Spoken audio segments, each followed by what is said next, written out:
Bien, buenos días, ¿cómo les va? Una vez más nos encontramos en estas clases asincrónicas que tenemos. Bueno, vamos a situarnos nuevamente en el módulo 3, que ya lo arrancamos en esta semana, la hotelería hospitalaria. En el bloque 1, la introducción a la hotelería hospitalaria. Y el tema un poco para tratar el día de hoy, para poder compartir, es la hospitalidad y confort en instituciones sanitarias, sus objetivos y los tipos y los medios de confort, el trato personalizado, comunicación y la resolución de conflictos dentro del marco, obviamente, de la atención de salud. Ya de todos estos términos un poco vinimos hablando y nos vinimos acercando cada vez más a cada uno de ellos. La idea de hoy es ampliar un poquito más. Bien, como cada concepto nuevo que se incorpora, ¿sí? La idea es poder darle una definición y dentro de ese marco de definición del concepto poder ampliar y poder charlar acerca de él y acerca sobre todo siempre llevándolo hacia la función que van a tener ustedes como personal de maestranza dentro de los establecimientos de salud. Entonces vamos a arrancar por definir qué es el confort, ¿sí? Se define básicamente como un estado de comodidad y de completo bienestar o de bienestar, ¿sí? Que se puede brindar, que una persona puede brindarle a la otra y que esa otra puede obtenerlo, ¿sí? Mediante justamente este encuentro entre dos o más personas dentro de un contexto, en este caso estamos hablando dentro de un contexto de hotelería hospitalaria, en donde el usuario es quien va a obtener este confort, el confort como parte del servicio, que es esto de poder estar cómodo, poder estar bien, ¿sí? Y tenemos que entender al confort también dentro de 4 determinantes, ¿sí? Uno de los determinantes es el confort físico, el confort ambiental, ¿sí? Que lo que hace referencia es a la arquitectura del lugar, ¿sí? A la estructura física del lugar. Toda la complejidad de la arquitectura y de la estructura del hospital física, edilicia. El confort psicológico, que se corresponde con la sensación de espacios adecuados y ordenados, ¿sí? Que mejoran el estado de ánimo del usuario. La idea es de brindar los espacios, nos referimos a las situaciones, ¿sí? Que se pueden dar dentro de la habitación, las situaciones de atención, y también obviamente al espacio físico, pero a todo lo que eso también conlleva, ¿sí?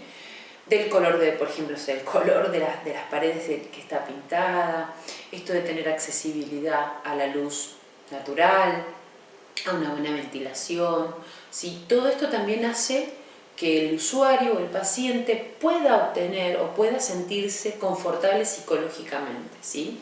Que esté ordenado, que esté adecuadamente limpio. El confort biológico, referido a los servicios médicos dispensados para cubrir servicios médicos, servicios de cuidado de salud, ¿sí? Que son brindados para cubrir las necesidades de salud de la persona que está requiriendo al momento de justamente buscando el servicio de salud por su patología o su enfermedad, utilizando siempre los últimos avances tecnológicos y científicos, los últimos conocimientos, formándose justamente para obtener los últimos conocimientos y obviamente brindarlos con un comportamiento ético y con responsabilidad y compromiso hacia la tarea realizada. Y el confort social. El confort social está determinado por aquellos componentes humanos intrínsecos al paciente, quien necesita interrelacionarse y expresar cuánto de sus valores educativos, religiosos, morales, éticos, de buena comunicación, le identifican en búsqueda de su respeto como ser humano. A ver, básicamente está determinado el confort social por lo que nos va a manifestar el paciente, ¿sí? Que necesita en ese momento, Por eso es que es intrínseco al paciente, o sea, es lo que el paciente conlleva por dentro como ser humano, ¿sí? Siente, percibe, necesita y lo va a expresar y lo va a manifestar. Por eso es que, por ejemplo, dentro del aspecto religioso, tenemos que nosotros ser facilitadores como parte del equipo de salud, ¿sí? De que los usuarios puedan practicar, por ejemplo, dentro de un orden, ¿sí? Situándose dentro del contexto hospitalario también, algún rito, por ejemplo, espiritual si es que lo tienen. Por ejemplo, si el paciente se comunica con Dios o con quien desea hacerlo mediante oraciones o mediante la lectura de la Biblia, por ejemplo, bueno, nosotros debemos de procurar de que él sienta un espacio cómodo, tranquilo y privado para poder hacer, por ejemplo, este tipo de ritos, ¿sí? Si el paciente utiliza la meditación, por ejemplo, para poder bajar su nivel de estrés, para tranquilizarse, para ayudar al dolor, también tenemos que brindarle, por ejemplo, un espacio adecuado, ¿sí? Un contexto, un confort justamente social para que él pueda practicar este tipo de cuestiones, ¿no? Por eso es que es tan importante también el confort social, incluso para la recuperación o para esta estadía que va a tener el paciente dentro de el hospital o el establecimiento de salud.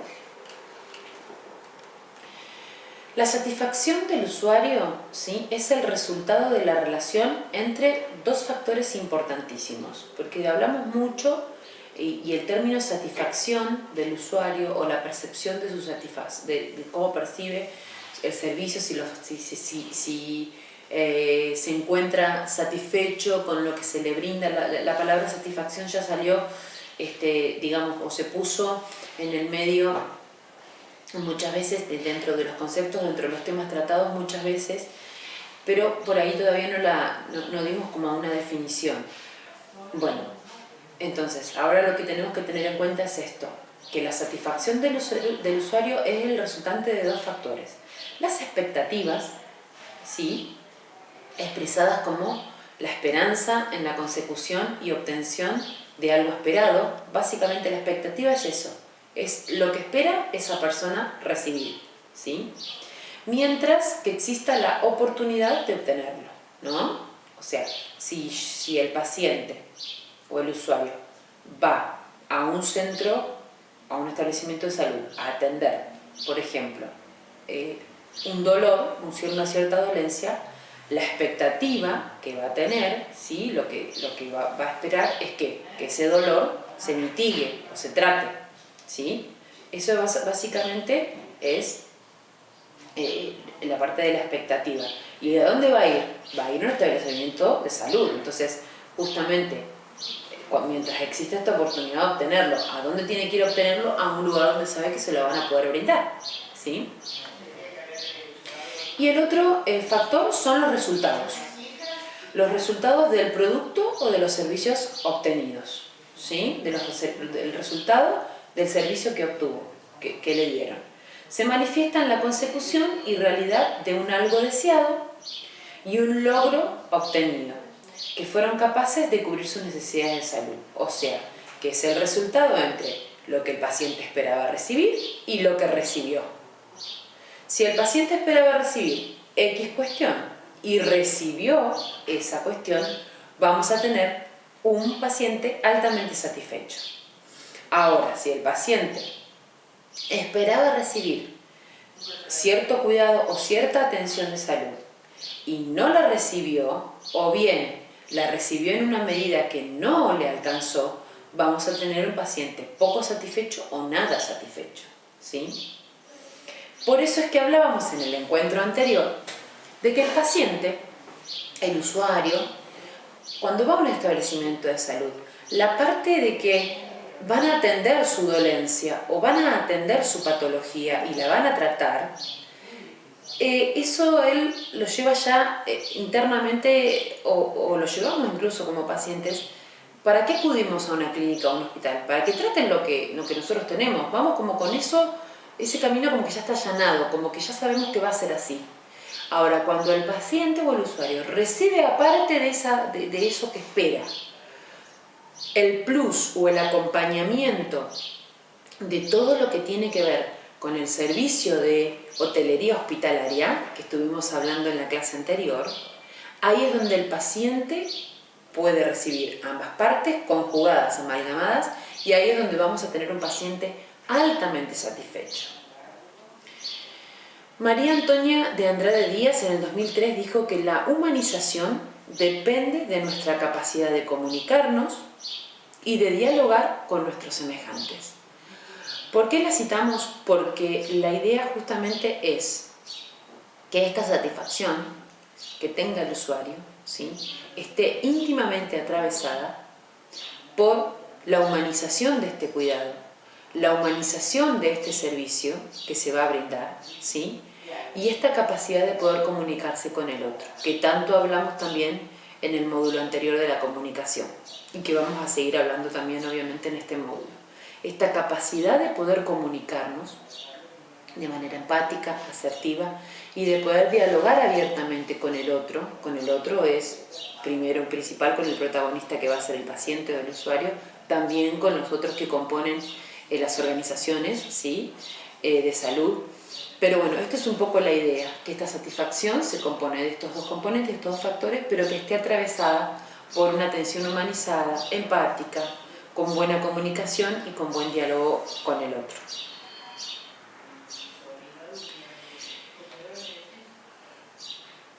Entonces, retomando el concepto de confort, y confort y satisfacción van de la mano, el confort hospitalario es integrar al usuario en el propio objetivo del centro de salud, que el usuario se sienta parte de este lugar, que se sienta tan cómodo y que se sienta tan bien atendido, que no se sienta un ajeno, que no se sienta un extraño. A ver, obviamente que eso va a depender, como hablábamos, de la percepción de cada uno, pero tenemos que lograr, sí, con este modelo de atención de hotelería hospitalaria centrado en el paciente y en su familia, tenemos que lograr que se sienta lo más cómodo posible, lo más en casa posible. Se considera también como prioritario el confort de los familiares, no solo del usuario que viene a recibir la atención, sino también de las familias, ¿sí?, o de los acompañantes, o de quien el paciente decida que esté acompañado. Por lo que ello significa en la propia recuperación del paciente. ¿Qué significa? La familia, el estar con alguien conocido, con alguien que ellos escojan estar para poder sentirse más cómodos, más sostenidos, más seguros incluso. Se dice confort, comodidad y como palabras que se relacionan íntimamente, tanto el confort como la comodidad. El confort es la buena disposición de las cosas para el uso que se ha de hacer de ellas, trasladando el concepto a los hospitales. Podemos decir que entendemos el confort, ¿sí?, dentro de un hospital como un conjunto de acciones destinadas a hacer sentir cómodo y relajado al paciente, al usuario, dentro de las circunstancias de su estadía hospitalaria. Esta noción de confort incide también en el mobiliario, la limpieza, el mobiliario y la disposición del mobiliario. ¿Por qué? Porque si el paciente va a necesitar una mesa para comer y no se va a poder mover de la cama, justamente esa mesa debe de estar cerca de la cama para que el paciente pueda alcanzarla, ¿sí? Debemos de dejar el mobiliario a su alcance también, lo mismo una mesa de luz o lo mismo una llave de luz, ¿sí?, O lo mismo si necesita, por ejemplo, algún dispositivo para poder desplazarse hasta el baño. Por ejemplo, si necesita un par de muletas o si necesita un trípode para poder desplazarse hasta el baño. Ese elemento debe de quedar cerca de la cama si es que el paciente puede valerse por sí solo y poder moverse hacia el baño. ¿Por qué lo menciono? Porque no solo es trabajo de enfermería, sino cuando el mucamo o la mucama, por ejemplo, ingresa a la habitación a limpiar, debe de correr parte del mobiliario para limpiar, por ejemplo, todo el piso. Pero una vez terminada la tarea, todo ese mobiliario debe volver a quedar en su lugar. Y, por ejemplo, si el paciente utiliza un trípode para poder desplazarse, el trípode debe de volver al lado de la cama o de la silla donde está sentado el paciente para que le sea útil o le sea cercano poder alcanzarlo y cómodo para poder luego pararse y movilizarse.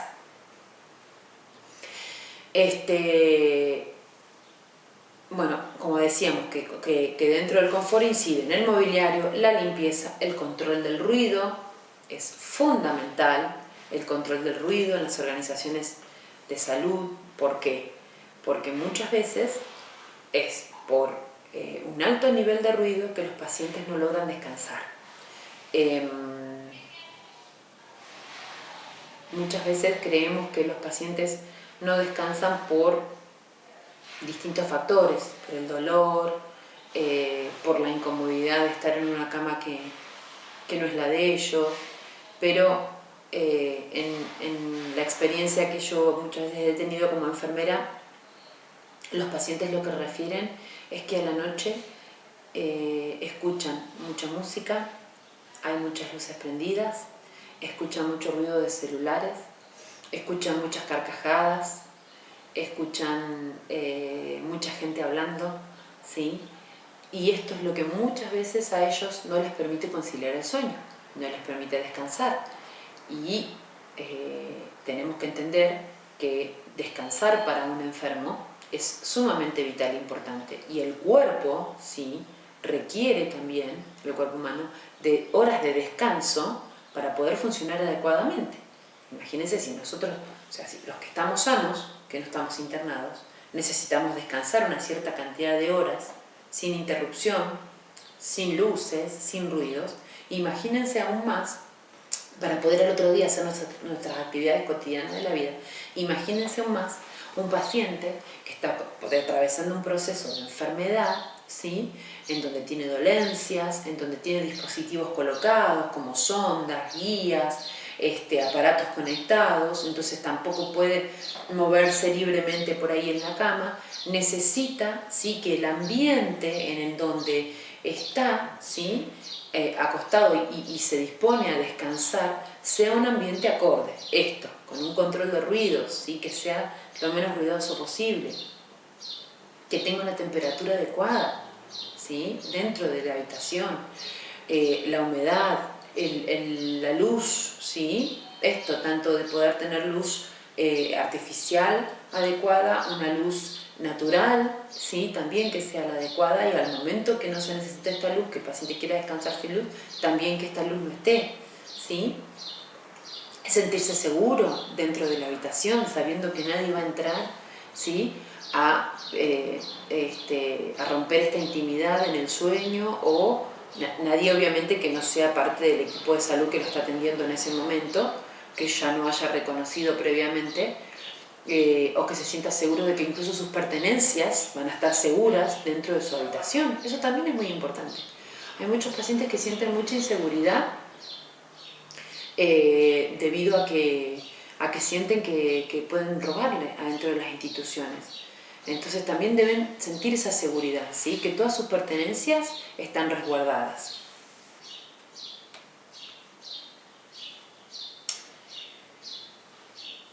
En cuanto al mobiliario, hay que tener en cuenta la elección del mobiliario conforme a la legislación en materia de prevención de riesgos laborales. También hay que tener en cuenta, cuando se elige el mobiliario, la durabilidad y los costos de mantenimiento, y también una estética uniforme y que sea acorde, ¿sí?, a la sala o al hospital o al establecimiento en donde se está. Asimismo, la señalización también dentro de la institución es muy importante. es muy importante que estén identificados cada uno de los lugares, que las puertas tengan sus números de las habitaciones, que todos los otros lugares o las otras dependencias, ya sean los office de enfermería, los staff médicos, las cocinas, todo pueda estar perfectamente señalizado, ¿sí? Para que la familia, justamente, que va a ser la que va a ir y venir, va a entrar y salir, pueda ubicarse en este espacio, ¿sí? Y pueda conocer a qué lugares puede entrar, a qué lugares no puede entrar, ¿sí? Por una cuestión de reglas dentro de la institución, ¿sí? Que pueda identificar fácilmente dónde está su familiar internado. Y todo esto hace que una adecuada señalización y comprensible, también, que es un método de comunicación dentro de la organización, poder señalar con letreros adecuados cada uno de los lugares, y hacen también esto, y que hacen también que la familia no se desoriente y que muchas veces los pacientes no se desorienten. A veces hay pacientes que pueden salir de su habitación, poder deambular y volver a su habitación, ¿sí? Por el pasillo o por algún lugar, o si la institución tiene algún patio donde pueden salir, ¿sí? Y estar un rato sentados y volver a su habitación, ¿sí? Todo esto debe de estar señalizado y debe también estar bien comunicado desde el principio de la internación. ¿Qué puede y qué no se puede hacer? ¿A dónde se puede ir y a dónde no? ¿Sí? Esto también es parte de la comunicación. Y si no, si el paciente pregunta, ¿sí? Y necesita saber si puede ir a algún lugar o no, disculpe, que cualquiera del equipo de salud pueda tener las condiciones de brindarle esa información. Sí, mire, usted tiene un patio, a tal y tal lugar, quiere que esta vez lo acompañe. Ustedes como maestranza lo pueden hacer si saben que el paciente está en condiciones de realizarlo, obviamente. Esto se hace preguntándole, por ejemplo, o consultándole al enfermero o al enfermero de turno, ¿sí? Que es quien va a saber si el paciente puede movilizarse fuera de su cama y fuera de su habitación o no, ¿sí? Pero si de ser así, tranquilamente ustedes, en concordancia con el enfermero de turno o la enfermera, pueden realizar también esto de decir, bueno, acá está el lugar en donde usted puede sentarse un ratito acá en el patio a descansar o a tomar aire. La señalización de los circuitos internos debe ser sencilla y fácil de comprensión. Ante todo es necesario que cada persona, cada usuario o familiar que sea acogido dentro de la institución de salud o acuda a los centros sanitarios pueda en todo momento identificar al personal que lo atiende, ¿sí? Y esto también tiene que ver con una señalización propia que debe de tener cada uno de nosotros. Debemos de tener un gafete que diga quiénes somos, ¿sí? Y qué rol ocupamos dentro de la institución. Si somos mucamos, si somos enfermeros, o si somos médicos, si somos kinesiólogos, nutricionistas, si somos del personal de mantenimiento, si somos administrativos, debe de constar cuál es nuestro rol, ¿sí? Y debe de constar nuestro nombre y nuestro apellido. En algunas instituciones ponen incluso una foto de la persona, como para que el paciente y los familiares no solo, digamos, puedan relacionar cara con nombre, cara con función, ¿sí? Bueno, la identificación del personal, ¿sí? Que los atiende. Esta identificación se ha conseguido gracias al cambio de uniformidad del personal por medio de diferentes estampas en su vestuario. Esta es otra de las cosas que algunas instituciones también aplican. Cada uno del equipo de salud, en función de lo que realiza, de la tarea que realiza, lleva un uniforme de determinado color, ¿sí? Y se identifica, por ejemplo, pongo un ejemplo, al personal de enfermería con el color azul, al personal médico con el color verde, al personal de maestranza con el color rojo, ¿sí? Entonces, los ambos o la vestimenta que se le otorga, ¿sí?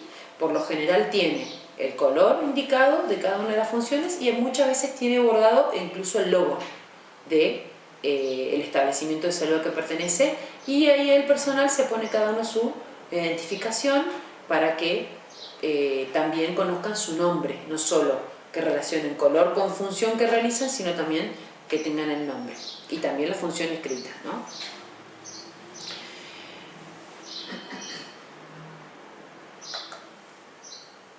Respecto de la limpieza dentro de los aspectos hosteleros y dentro del aspecto que es el confort dentro de las instituciones sanitarias, la limpieza es uno de los pilares más importantes de los establecimientos de salud. Así como es importante la atención médica, el cuidado enfermero, el servicio intermedio de un laboratorio o de un técnico en laboratorio o de un kinesiólogo, el servicio de limpieza también es uno de los más importantes que se brindan dentro de un establecimiento de salud. No solo porque es el que ofrece la primera imagen, uno ni bien entra a un establecimiento de salud, lo primero que ve es una recepción o un hall que puede estar debidamente ordenado y limpio o que puede ser un desastre, ¿sí? Que sus paredes pueden estar prolijamente pintadas y limpias o se pueden estar cayendo a pedazos, ¿sí? Con lo segundo que se encuentra es con la cara visible del administrativo, o el lugar en donde se dirige es a la recepción del administrativo, ¿sí? Entonces, esta parte de esta primera impresión que van a tener los usuarios y sus familias, los mucamos cumplen un rol importantísimo en mantener el orden y la limpieza de estos lugares, ¿sí? Sino también, aparte de esto, es por la calidad fundamental para el buen desarrollo de la actividad sanitaria. En un ambiente limpio, ordenado, desinfectado, es donde se puede trabajar, o sea, donde los profesionales que van a cuidar directamente al paciente y que van a atender directamente la salud del paciente, es donde pueden hacerlo de manera cómoda, de manera segura, de manera libre. Si, por ejemplo, yo enfermera necesito preparar cierta medicación, ¿sí? En una determinada mesada y esa mesada está completamente sucia, no lo voy a poder hacer de manera segura, no lo voy a poder hacer. No voy a poder trabajar éticamente porque no se puede preparar medicación que va a ir a la vena o va a ir al estómago del paciente en un ambiente o una superficie sucia. O por ejemplo las heladeras. En todos los servicios hay heladeras. ¿Por qué? Porque hay medicación y hay preparados de alimentación que necesitan heladera. Esa heladera no puede estar sucia, ¿sí?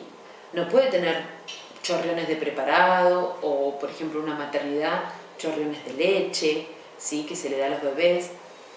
Tiene que estar impecable la heladera, tiene que estar limpia, ¿sí?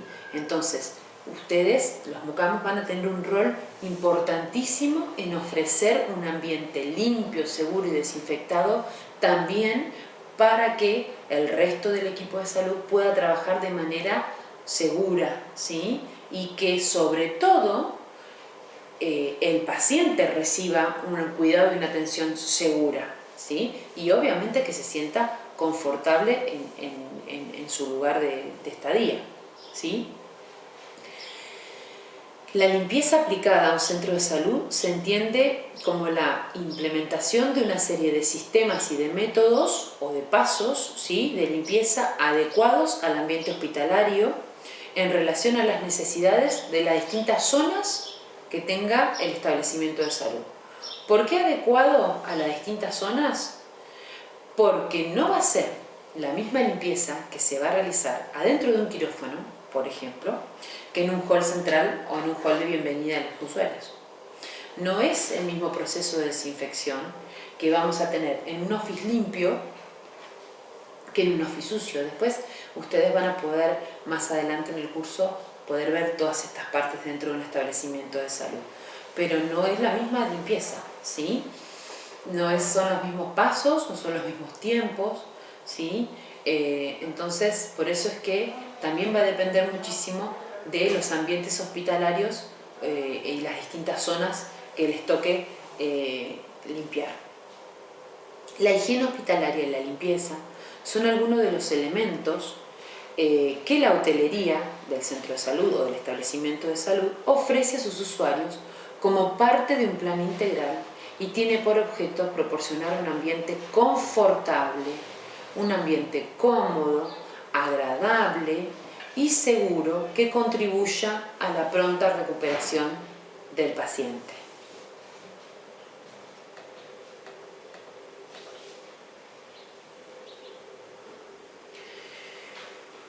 Ya mencionamos en unas diapos anteriores, o hace un ratito, cuáles son los aspectos del confort. Ahora vamos a adentrar un poquito más para poder entender bien todo este concepto de confort, todo lo que el concepto de confort conlleva en sí mismo y en dónde debemos de poner o hacer hincapié para que el confort sea una realidad dentro de la hotelería hospitalaria en los establecimientos de salud. En control de ruido. No debe existir megafonía en la sala de espera. Megafonía es gritos. No debe existir un televisor con música alta que no se pueda escuchar. Si la institución decide, por ejemplo, poner una música adecuada en la sala de estar, debe ser algo tenue, ¿sí? En donde la comunicación verbal entre dos personas, por ejemplo, el personal administrativo y el usuario que viene a atenderse a ese centro, sea audible, se pueda escuchar y que no haya otro ruido por detrás, ¿sí? Que impida escucharnos unos a otros, ¿sí? O que incluso nos distraiga. Se indica que los celulares deben de estar apagados o bien silenciados, ¿sí? Del personal que trabaja, obviamente ahí. Deben de efectuarse sonometrías. La idea es que regularmente se tome el nivel de ruido, ¿sí? Para poder ver si esto es un nivel de ruido aceptable o no dentro de las instituciones de salud. Porque dentro de una institución de salud hay un montón de aparatos y de cosas que generan ruido. Entonces esto también se debe de regular. Bueno, justamente los decibeles en todas las zonas de la clínica de los ruidos se deben de medir y se procura evitar siempre los trabajos de mantenimiento que generan ruido, ¿sí? De noche, ¿sí? Y hay que siempre procurar implementar planes de reducción de ruidos. Esto es lo que yo les mencionaba recién. Durante la noche es importantísimo, ¿sí? Que la gente que trabaje de noche dentro de una institución de salud recuerde que están de noche, que de noche las pacientes tratan o tienen que descansar y dormir, ¿sí? Por lo tanto, si no hay ninguna situación que escape al control del ruido, como por ejemplo puede ser una emergencia con un paciente que puede generar ruidos, obviamente que va a generar ruidos, pero si nosotros tenemos todo lo que genere ruido de manera silenciosa e incluso controlamos el volumen de nuestra voz, de nuestras risas, nuestras charlas, los teléfonos celulares silenciados, la música prácticamente que no esté, o una música, tiene que ser una música adecuada y muy bajita, ¿sí? Todo esto va a hacer, obviamente, que sea un ambiente mucho más confortable con respecto al ruido. Control de temperatura y humedad y luminosidad. Resulta fundamental para evitar cambios bruscos de la temperatura, ¿sí? Y golpes de humedad. Siempre estar atentos a que en el ambiente haya una temperatura adecuada y moderada, ¿sí? Para evitar molestias de la luz directa, ¿sí? La luz artificial o la luz natural, y dar un mayor confort.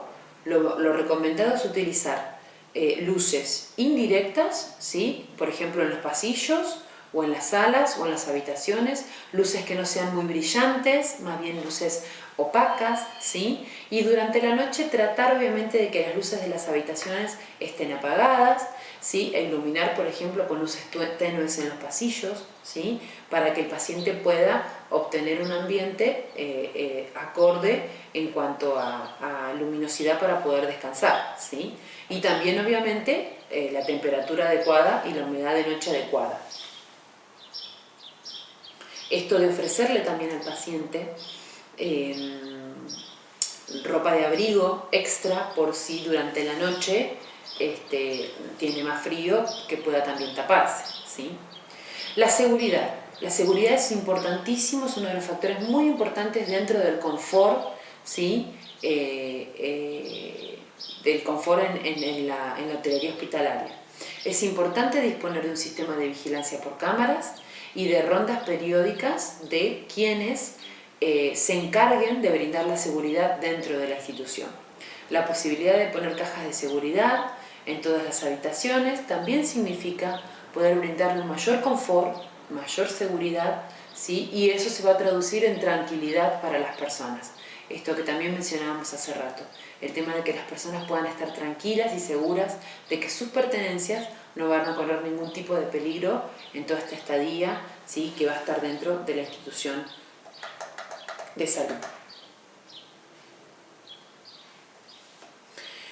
Los medios fundamentales para alcanzar el máximo nivel de confort, y que es una de las cuestiones importantísimas o de los factores, digamos, que van más allá del ambiente edilicio o del espacio físico, es el trato personalizado. Un trato personalizado hacia la persona.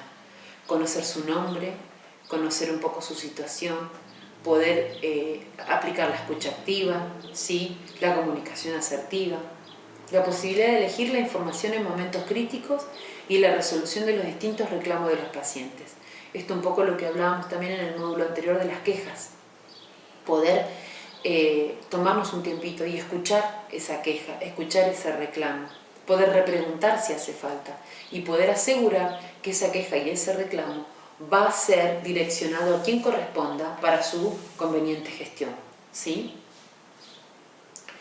Los servicios de información, de atención al paciente y de recepción están destinados a mejorar la comunicación con los pacientes y facilitar el movimiento y acceso de los mismos por todo el centro, por todo el establecimiento de salud.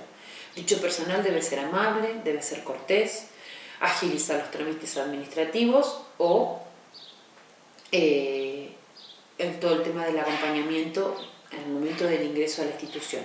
El personal en contacto con el paciente, que los mucamos es uno de los personales que más contacto tienen con el paciente, es el que tiene mayor impacto sobre la reputación del centro de salud en relación a esto, en relación al trato personalizado, a la buena comunicación, ¿sí? A la empatía. Y de manera especial, al igual que el personal también de telefonía, ¿no? Porque hay muchos establecimientos de salud que tienen un teléfono en las habitaciones y los pacientes pueden comunicarse con recepción, por ejemplo. Entonces, también pueden tener ese acceso, ¿no? Pero bueno, los que mayor tiempo pasan con los usuarios dentro del establecimiento de salud son los enfermeros, el personal médico y el personal también de maestranza.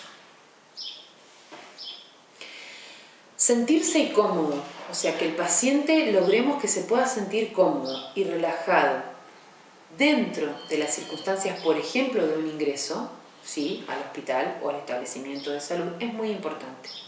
La primera impresión que va a tener el paciente cuando ingrese a su habitación va a ser impacto. Es, como dice el dicho, la primera impresión es la que cuenta. Si el paciente va a encontrar un ambiente ordenado, cálido, tranquilo, limpio, ordenado, ¿sí? Más allá de sus circunstancias de salud, también va a ser algo que va a tranquilizarlo de entrada, ¿sí? Y va a darle la seguridad de que va a estar en un ambiente confortable de entrada, ¿sí? El trato personalizado que va a tener este paciente durante ese proceso de ingreso, ¿sí? Acompañándolo una persona en las habitaciones, explicándole el funcionamiento de todos los servicios que va a tener la habitación, el área de atención de pacientes con horario de mañana, horario de tarde, en el que se procura resolver los problemas antes de que el paciente se le dé la alta médica, la dirección, quien debe realizar la respuesta escrita a todos los reclamos, ¿sí? Lo más importante es conseguir que el paciente se sienta único, ¿sí? Con una sensación sugestiva de familiaridad y comodidad, buscando siempre el máximo confort como parte de la atención integral a este paciente. Si las instituciones de salud, los establecimientos de salud, las organizaciones de salud, ¿sí? Que implica todo, implica no solo lo edilicio, sino implica el equipo de salud, implica los recursos que se van a utilizar, los materiales a utilizar, la tecnología a utilizar, el conocimiento de las personas que van a trabajar en ese lugar. Son capaces de dar a todos los pacientes un trato adecuado, personalizado, humanizado, un trato empático y un mejor confort en sus habitaciones o en todas las instalaciones incluso del establecimiento de salud, se considera un servicio hospitalario que satisfaga, y ahí hablamos de satisfacción, de las expectativas del paciente, ¿sí? Como primer factor, la expectativa que tiene el paciente, ¿sí? Que es el que va a juzgar en función de lo que espera y de lo que desea. Y se cree, o se supone, que va a tener ese resultado esperado, ¿sí? Acá entran en juego lo que hablábamos de satisfacción, la expectativa y el resultado, ¿sí? Una buena imagen facilita un crédito que muchas veces echa por tierra algún tipo de experiencia no tan buena con respecto al tratamiento de su salud, ¿sí? Por ejemplo, hay pacientes que, y me ha tocado vivir algún tipo de estas situaciones, que los tenemos que pinchar más de una vez buscándole una vía para colocarle alguna medicación. Ahora, si el paciente durante esos momentos está acompañado, está sostenido, se le habla amablemente, se le explica por qué sí o sí necesitamos buscarle una vía para infundirle X medicación o lo que sea, se lo contiene, incluso a veces ayuda el hecho de que venga algún familiar y esté con él, se le explica, muchas veces perdona más de un pinchazo, ¿sí? Porque a veces tiene que ver mucho con la destreza, pero este procedimiento puntual, que no le corresponde obviamente a ustedes, pero sí a parte del equipo de salud con el que van a compartir, muchas veces tiene que ver con la destreza de la persona, pero muchas veces con la condición del paciente. Entonces, hay muchas veces que depende del contexto y del confort que yo le dé en ese momento al paciente, es que nos va a perdonar más de un pinchazo en varias ocasiones, ¿sí? Por eso es que justamente una buena imagen facilita o nos da crédito, ¿sí? Que perdona o limita durante un tiempo las impresiones negativas que pueda llegar a tener este usuario. Una mala imagen, ¿sí? Una mala atención despersonalizada, apática, poco comunicativa, ¿sí? Contamina las impresiones de los pacientes y hace durar cualquier tipo de connotación, cualquier tipo de situación negativa que pase, la hace durar y la hace permanecer sobre cualquier servicio. Es en las habitaciones donde los pacientes pasan la mayor parte de su tiempo durante la estancia en el hospital o en el establecimiento de salud, y es precisamente allí donde perciben todas las carencias de la hotelería, ¿sí? Y donde se relacionan más cantidad de tiempo con las instalaciones. Entonces, ese ambiente, el de la habitación, es uno de los ambientes que, obviamente que todos los ambientes del hospital debemos de cuidarlos por igual, pero hay que prestar absoluta atención al ambiente de lo que es de la habitación en donde el paciente va a estar internado.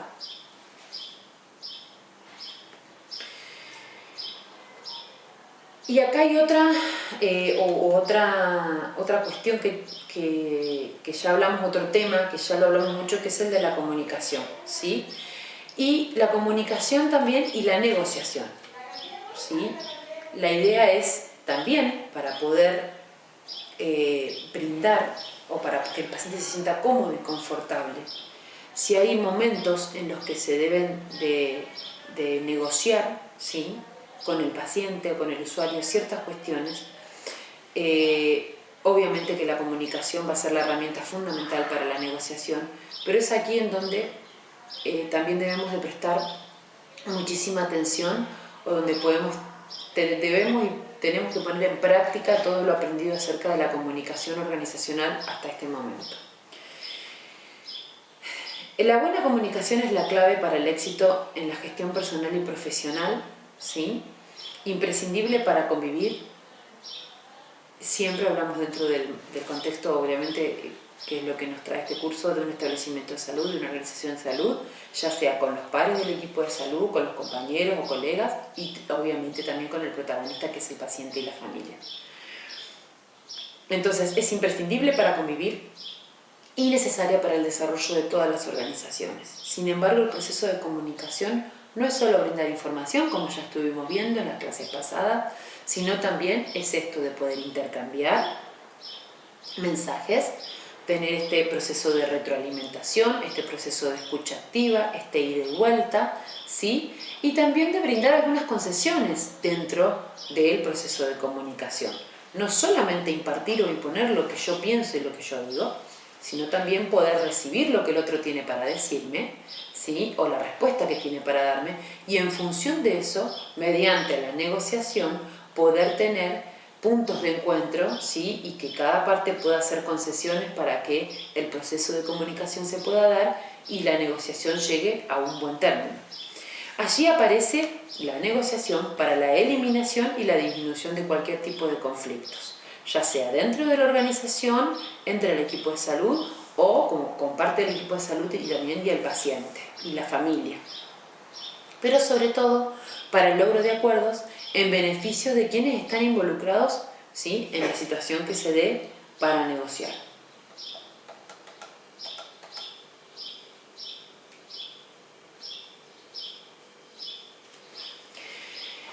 La comunicación es una función vital, como ya lo hemos estado hablando en clases anteriores, y la negociación es un proceso elemental para el logro del entendimiento y comprensión entre quienes protagonizan las situaciones dentro de las organizaciones de salud y específicamente entre la organización y quienes, entre la organización de salud y quienes vienen a servirse de su servicio, valga la redundancia, los usuarios, ¿sí? Una de las, digamos, de las personas que tienen a veces mayor puntos de encuentro en las negociaciones son el personal administrativo. El personal administrativo debe de seguir reglas, ¿sí? Específicas, procesos específicos administrativos que a veces llevan tiempo, que a veces las respuestas de esos procesos no son quizás lo que el paciente esperaba, y aquí es donde se pone en juego muchísimo la comunicación y la negociación entre los usuarios y parte del equipo que son los administrativos. La comunicación lleva implícita una intención de producir un efecto sobre el receptor del mensaje. Ya lo vimos a esto, que puede ser una respuesta o el simple hecho de que alguien lea, observe o escuche un mensaje que se quiere transmitir. Entonces, justamente, si la comunicación tiene esta intención de producir un impacto en el receptor, cuando necesitamos negociar algo con este receptor, la comunicación, y más la comunicación asertiva, que ya estuvimos viendo, y ya estuvimos analizando en los encuentros anteriores, va a ser justamente la columna vertebral de la organización para poder generar, ¿sí? Mediaciones en los conflictos que se puedan dar y poder llegar a buen término. Sobre todo a, como digamos, una de las tendencias de la negociación es el ganar-ganar, que las dos partes puedan obtener en gran parte lo que necesitan y lo que requieren, que las dos partes puedan ganar, y no una que tenga que ceder y perder todo y la otra que gane absolutamente, ¿sí? La comunicación es el resultado de un proceso aprendido que se convierte en la manifestación de los sentimientos, deseos y reflexiones de quien comunica, sin importar mucho, importando mucho que quien lo reciba puede compartir esa experiencia y retroalimentar ese proceso, ¿sí? Importa ambas cosas, que el que se manifieste o el que pueda enviar ese mensaje, ¿sí? Pueda tener deseos o pueda manifestar los deseos, ¿sí? Pueda manifestar las ideas, y que el otro, ¿sí? que sea de gran importancia que el otro pueda recibir ese mensaje, pueda compartirlo, pueda interpretarlo, pueda vivir esa experiencia y pueda retroalimentar este proceso. La comunicación necesita la definición de un propósito. Cuando aprendemos a utilizar las palabras apropiadas para expresar nuestros propósitos en términos de respuestas específicas, con respecto a aquellos a quienes van dirigidos nuestros mensajes, hemos dado el primer paso hacia la comunicación eficiente y efectiva. La negociación como un proceso de comunicación y como un proceso que está dado dentro del proceso de comunicación y la resolución de conflictos, se presenta en forma de conversación o de diálogo, con un propósito claro, con reglas establecidas y un código propio, diferenciándose de la comunicación espontánea. En la negociación, la comunicación incorpora dos elementos fundamentales. Uno, el grado de desacuerdo sobre determinado tema. O sea, si vamos a ir a plantear algún tipo de conflicto que se dio dentro del establecimiento de salud, ya vamos de antemano sabiendo de que hay algún grado de desacuerdo entre partes, ¿sí? Y también tenemos que conocer o saber desde antemano la necesidad de llevar a cabo alguna acción, decisión o acuerdo, o sea, la resolución del conflicto. En alguna medida este conflicto se debe de resolver, ¿sí? Una de las negociaciones o de los conflictos en los que van a mediar, justamente que se relaciona mucho con la satisfacción, es cuando el usuario se va a sentir satisfecho en su atención. Quizás lo plantee, lo más probable que lo plantee, y se va a generar un conflicto. Entonces, lo que hay que establecer, en primer lugar, saber de que hay un desacuerdo entre partes, ¿sí? Y saber de que hay que llevar un acuerdo o que hay que tratar de establecer un acuerdo, ¿sí? Y si esto significa que hay que remediar o remendar alguna situación en el servicio de atención, así se hará. Pero previamente a esto debe de existir una charla comunicativa con una negociación, ¿sí? Y también quizás muchas veces tenga que ver con la información que se le brinda al usuario, ¿sí? Quizás se genere un conflicto porque el usuario requiera que cada vez que él utiliza el baño se limpie y se desinfecte, siendo una habitación, por ejemplo, privada. Quizás no es regla del lugar que cada vez que el usuario ingrese al baño se desinfecte. De hecho, nosotros en nuestras casas, cada vez que vamos al baño, no lo desinfectamos siempre, todo el tiempo. Puede surgir algún tipo de este conflicto, entonces se le debe de explicar también aquí al usuario cuáles son las reglas preestablecidas, ¿sí? Para brindar la limpieza y el confort, por ejemplo, del baño. La comunicación necesita de una planificación y construcción de los argumentos sustentada en el manejo de la información propia, ¿sí? O sea, la información que manejamos nosotros y la información de los otros. En el desarrollo de la comunicación se deben atender diferentes aspectos: la preparación o manejo de la información, la capacidad de escuchar a la otra parte atentamente, y es lo primero que tenemos que hacer, escuchar esa queja o ese reclamo que tenga el usuario, la observación, la asertividad que tenemos que tener al momento de escucharlo, ¿sí? Entre otros que pueden concretar las siguientes recomendaciones. A ver, y esto ya es un poco el repaso de lo que es la comunicación asertiva. Debemos de escuchar activa y atentamente. Debemos hablar de forma adecuada. Cuidar no solo lo que se dice, sino el cómo. Asegurar que la otra parte entienda lo que uno dice. El tono de voz, la forma, las maneras. Esto que hablamos en comunicación asertiva, que toda nuestra gestualidad y nuestra postura corporal, ¿sí?, esté acompañando lo que yo digo, e incluso cuando el paciente nos habla, nuestra postura corporal y nuestra gestualidad, ¿sí?, le den a entender al usuario que lo estamos escuchando abiertamente, que lo estamos escuchando activamente. Expresar claramente cuáles son las motivaciones y los intereses, tener en claro el propósito por el cual se está hablando en ese momento, ¿sí?, o cuál fue la razón concreta que nos llevó a tener que a implementar este proceso de comunicación para resolver el conflicto. Evitar la sobrecarga de información, el paciente está pasando por una situación también especial, ¿sí?, poder empatizar en ese sentido, ¿sí?, y aparte evitar la sobrecarga de información. Observar y observar. Se puede determinar en el proceso de negociación el intercambio de información como uno de los objetivos principales, ¿sí?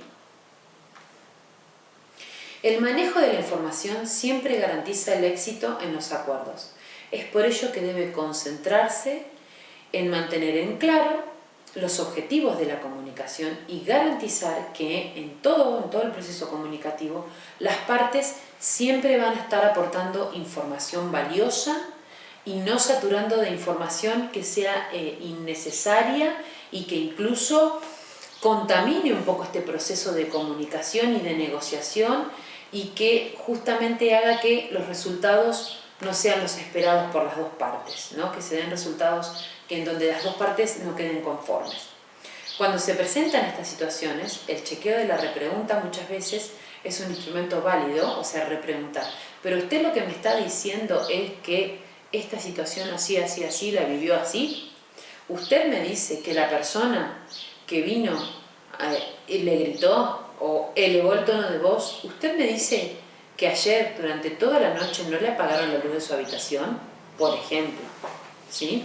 Usted me dice que hoy en todo el día, desde la mañana hasta esta hora de la tarde, no vinieron a sacarle la basura de su habitación. O sea, la repregunta es algo fundamental, ¿sí? Para poder corroborar la información y aparte para que la otra persona también tenga la seguridad de que la información llegó y llegó de manera adecuada, ¿sí? Entonces la repregunta es un instrumento válido para reconducir la comunicación al tema de interés, manteniendo siempre el control sobre todo este proceso. Bueno, hasta acá llegó la clase del día de hoy, espero que hayan podido comprenderla. Obviamente que como cada clase asincrónica trato de decirles lo que ustedes no comprendan de esta clase o cualquier término o cualquier frase que les haya quedado media sin poder aclarar o lo que sea, que puedan anotarla y en el encuentro sincrónico podamos vernos, ¿sí? Y ahí poder ustedes, posterior a tener el encuentro sincrónico, obviamente a ver esta clase, puedan plantearme cualquier tipo de duda que puedan llegar a tener, ¿sí? Bueno, muchas gracias por este tiempo compartido y nos vemos en la próxima clase sincrónica.